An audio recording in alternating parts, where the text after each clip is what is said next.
بسم اللہ الرحمن الرحیم۔ السلام علیکم۔ ناول رمز عشق، تحریر نور آصف، ایپیسوڈ نمبر 94۔ ارحام خان زادہ صبح ہوتے ہی ڈھیرے پر چلا آیا تھا۔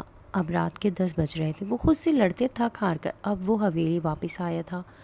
وہ اس وقت سیاہ شلوار قمیض میں ملبوس تھا، سیاہی شال کندھوں پر ڈالی ہوئی تھی۔ اس کے بھاری بے چین قدموں کا رخ اپنے کمرے کی طرف تھا جہاں اس کی زندگی موجود تھی۔ حویلی میں وہ سب کو صبح غصے میں منع کر آیا تھا، اس کے کمرے میں کوئی نہیں جائے گا، مگر آج سارا دن اس کی جان سولی پر لٹکی رہی تھی۔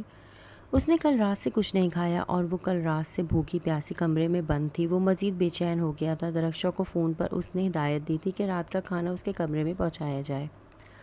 ارحام خان زیادہ تیز قدموں سے اپنے کمرے کی طرف بڑھا۔ اس نے بے چینی سے کمرے کے دروازے کے ہینڈل پر ہاتھ رکھتے دروازہ کھولا ہی تھا کہ حور کی چیختی آواز سنائی دی، لے جاؤ یہ کھانا، مجھے نہیں کھانا۔ میری سزا یہ ہے کہ میں اس کمرے میں بند رہوں گی، تو جاؤ کہہ دو اپنے ظالم لالا سے مجھے بھوکا رکھ کر سزا دیں تاکہ میری جان چلی جائے اور میری اس کمرے سے جان چھوٹ جائے۔ ارحام حور کی چنگارتی آواز پر لب بیج گیا۔ یہ انداز کہاں دیکھے تھے اس کے؟ وہ اپنے جبڑے بیچتے دروازہ کھول کر اندر داخل ہوا ہی تھا کہ اس کے کندھے پر گرم گرم چائے کا کپ آ کر بڑی زور سے لگا تھا۔ کپ اس کے کندھے پر لگتا زمین پر گرتا ٹوٹ کر چکنا چور ہو چکا تھا، مگر گرم گرم چائے کا کچھ حصہ اس کی گردن کو جلا چکا تھا۔ حور بیڈ پر بیٹھی گہرے سانس لیتے ارحام کو دیکھتے اپنا منہ پھیر گئی تھی۔ لالا، بھابھی کو پتہ نہیں کیا ہو گیا ہے، وہ اتنا چلا رہا ہے، ہم نے بہت بولا کھانا کھا لو پر بھابھی نے نہیں کھایا۔ یہ چائے کا کپ انہوں نے دروازے پر مارا تھا مگر یہ آپ کو لگ گیا۔ ارحام کو خوخار نظروں سے گھورتے دیکھ کر درخشاں نے جلدی سے وضاحت دی۔ ارحام کے غصے سے واقف تھی اور حور سے وہ شدید محبت کرتی تھی۔ حور کے گالوں پر ارحام کے انگلیوں کے نشان بھی دیکھ چکی تھی، اس لیے ارحام کو جلدی سے گھبراتے ہوئے وضاحت دی، تم جاؤ یہاں سے، اب تب تک کھانا اس کمرے میں نہیں آئے گا جب تک یہ خود نہیں مانگے گی۔ ارحام حور کو سرد نگاہوں سے گھورتا درخشاں سے بولا۔ درخشاں اس بات میں سر ہلاتی جلدی سے کمرے سے نکل گئی۔ میں کبھی کھانا نہیں مانگوں گی ارحام، مر جاؤں گی مگر کھانا نہیں مانگوں گی۔ حور بیڈ سے اٹھتے ارحام کے مقابل آئی تھی۔ وہ گلابی کلر کی فراک میں ملبوس تھی جس پر بڑی سی بلیک شال اس نے کندھے پر ڈال رکھی تھی۔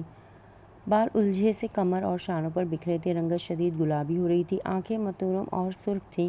دونوں گالوں پر انگلیوں کے نشان تھے۔ آنکھیں جتنی سوجی ہوئی تھیں اتنی ہی گلابی تھیں۔ یقیناً وہ کل رات سے اب تک روتی رہی تھی مگر اب اس کی آنکھوں کے آنسو خشک تھے۔ ارحام کی بے چین نظریں اس کا دیوانگی سے طواف کر رہی تھیں۔ اسے مکمل ڈریس اور شال کے ساتھ دیکھ کر اس کے جلتے تڑپتے دل کو تھوڑی سی راحت ملی تھی۔ جب بھوک لگے گی مانگو گی بھی اور کھاؤ گی بھی، بھوک چیز ہی ایسی ہے۔ ارحام اس کی متورم آنکھوں کو بغور دیکھتے بولا تھا، نہیں کھاؤں گی، تب تک نہیں کھاؤں گی جب تک میرے پاپا مجھے لینے نہیں آ جاتے۔ میں جانتی ہوں ارحام، میرے پاپا ضرور آئیں گے۔ اس کے دور جانے کی بات پر ارحام کا چہرہ سرخ سرد ہوا تھا، گلے میں گلٹی سے ابھر کر مدھوم ہوئی تھی۔ غصہ اشتعال نے ایک بار پھر سے اپنی لپیٹ میں لیا تھا۔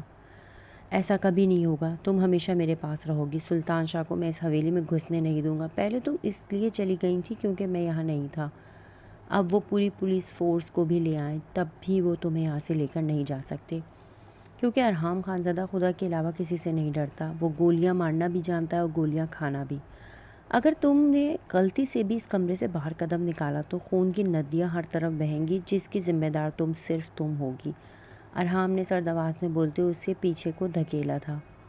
حور لڑکھڑاتی ہوئی ارحام کی شال مٹھیوں میں جکڑ گئی تھی۔ آپ ایسا نہیں کر سکتے، میرے پاپا کو ایک آنچ بھی آئی میں آپ کو جان سے مار دوں گی۔ دنیا میں میرے لیے سب سے بڑھ کر میرے پاپا ہیں۔ میری سب سے بڑی غلطی اس رات مردان کی سڑک پر آپ کی مدد لینا تھی۔ اے کاش میں اس رات کسی گاڑی کے نیچے آ جاتی۔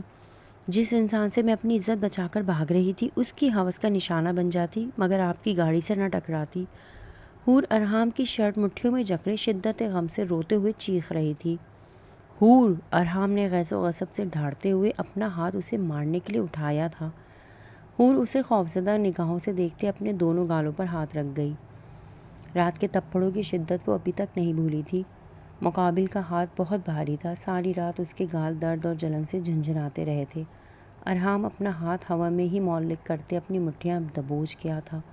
ارحام گہرے سانس لیتے اپنے اشتعال پر قابو پانے لگا۔ حور کی ہوس کا نشانہ بننے والی بات پر ارحام کا تنفس بری طرح پھول گیا تھا۔ وہ بمشکل ہی خود پر قابو پائے ہوئے تھا۔ اس کے دماغ کی شریانیں جیسے پھٹنے کی قریب تھی۔ وہ قہربان نگاہوں سے اسے گھور رہا تھا۔ حور اب لرزتے ہوئے نظریں جھکا گئی تھی۔ اسے اپنی زبان سے نکلے لفظوں کا احساس شدت سے ہوا تھا۔ اپنی عزت کو بچاتے ہوئے وہ اس ظالم انسان کی پناہوں میں آ گئی تھی۔ اس عزت کو بچانے کی وہ در بدر ہوئی تھی۔ کیسے وہ یہ لفظ منہ سے نکال سکتی تھی؟ کمرے میں اب حور کے دل کی دھک دھک اور آرام کی گہری سانسیں گونج رہی تھیں۔ حور دونوں گال پر ہاتھ رکھے نظریں جھکائے کھڑی تھی۔ ارحام اسے سرخ سرد نگاہوں سے طیش و اشتعال سے گھور رہا تھا۔ اس کے پورے وجود کی رگیں ظاہر ہو رہی تھیں۔ یکدم ارحام کے موبائل فون کی چنگارتی آواز گونجی تھی۔ حور کو قہربار نگاہوں سے گھورتے ہوئے ارحام نے اپنی شرٹ کی پاکٹ سے فون نکال کر کان سے لگایا۔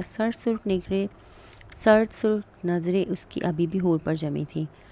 کیا کہہ رہی ہو؟ کیا ہوا ہے پریزے کو؟ ارحام خوب فون پر گرفت مضبوط کرتے چیخا۔ حور نے گھبراتے ہوئے ارحام کو دیکھا تھا، جس کے چہرے پر زلزلوں کے آثار تھے۔ میں آ رہا ہوں۔ ارحام فون پاکٹ میں ڈالتا تیزی سے دروازے کی طرف بڑھا۔ کیا ہوا ہے ارحام پریزے کو؟ حور نے ڈبڈبائے لہجے میں پوچھا۔ پریزے سے وہ خود بھی بہت محبت کرتی تھی، خود کو اس کا گنہگار بھی سمجھتی تھی۔ احساس جرم میں وہ پریزے سے شدید محبت کرنے لگی تھی۔ ارحام کے مضبوط ہاتھ ہینڈل پر ہاتھ رکھے تھے۔ وہ سیڑھیوں سے گر گئی ہے، ہسپتال میں زندگی اور موت کی جنگ لڑ رہی ہے۔ وہ ہینڈل پر ہاتھ رکھے بنا رخ پلٹے بولا، اور یہ ہونا تھا میری قسم کی وجہ سے آج میرے پریزے کی یہ حالت ہوئی ہے۔ قسم کھائی تھی پریزے کی کہ تمہارے سر کا ایک بال بھی کسی غیر مرد کی نظر نہیں پڑے گی۔ تم نے اپنے جسم کی نمائش کی، میں تمہارے ٹکڑے ٹکڑے کر ڈالوں گا، مگر میں ایسا نہ کر سکا اور نہ کبھی کر سکوں گا، مگر تمہاری وجہ سے آج میں نے اپنی بیٹی کو بھی کھو دیا۔ ارحام نم آواز میں کہتا دروازہ کھولتا چلا گیا۔ حور گہرے سانس لیتے بیڈ پر گرنے والے انداز میں بیٹھ گئی۔ اور آج تمہاری وجہ سے میں نے اپنی بیٹی کو بھی کھو دیا۔ ارحام کے لفظ یاد کرتے وہ اپنے بال مٹھیوں میں جکڑے شدت غم سے رو دی۔ خود پر قابو پاتے وہ بیڈ سے اٹھی تھی۔ وہ اپنی شال کو اچھی طرح خود پر لپیٹے کمرے سے باہر نکلی تھی۔ لاؤنج میں کوئی بھی موجود نہیں تھا۔ وہ تیز تیز قدم اٹھاتے کار پورچ میں آئی۔ ارحام کی گاڑی اسے گیٹ سے نکلتی دکھائی دی تھی۔ گل خان! حور نے آگے بڑھتے کانپتی آواز میں گل خان کو پکارا۔ چہرہ اس نے مکمل چادر میں ڈھانپ رکھا تھا۔ گل خان نے حیرت سے حور کو دیکھا۔ جی بی بی جی؟ گل خان نے نظریں جھکائے کہا، پریزے کا ایکسیڈنٹ ہو گیا ہے، جس کی وجہ سے داجی کو ہارٹ اٹیک آیا ہے۔ ارحام تو جلدی سے نکل گیا ہے، اب گھر میں کوئی مرد نہیں ہے، امینہ خانم کی طبیعت بھی خراب ہو گئی ہے، جلدی جاؤ، داجی کو اسپتال لے کر جانا ہے، جلدی اندر جاؤ، داجی کی طبیعت بہت خراب ہے۔ حور نے جلدی جلدی ایک ہی سانس میں روانی میں کہا تھا۔ گل خان یہ سنتا تیزی سے اندر کی جانب بھاگا تھا۔ حور تیز تیز قدم اٹھاتی برستی بارش میں حویلی کا گیٹ عبور کر گئی تھی۔